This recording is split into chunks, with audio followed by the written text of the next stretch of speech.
মুরগির ডিম স্প্রে দিয়ে রং করে সোনার ডিম বানিয়ে ফেলবো। ইয়ে, ডিম ভাজি খেয়ে যান। ডিম ভাজি 100 টাকা পিস। ডিম ভাজি অনেক স্বাদ লাগছে, অনেক স্বাদের। কোয়েল পাখির ডিম ভাজি, ওর ডিম ভাজি বিক্রি হয় আর আমারটা বিক্রি হয় না।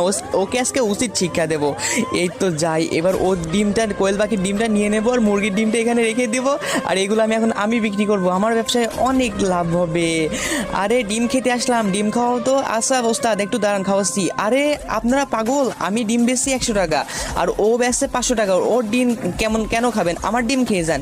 আরে ঠিকই তো, এ দাম বেশি নিচ্ছে, চলো আজকে তোমার ডিম ভাজি খাবো।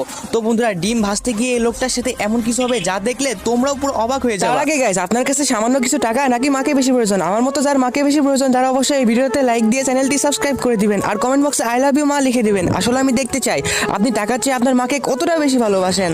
আরে এটা কি, ডিমের ভিতরে তো ধুলিবালি ভরা, তার মানে বাট্টু আমাকে বোকা বানিয়েছে। এই আমাদের টাকা দাও, তোমার ডিম ভালো না। বোকা বানাইলাম।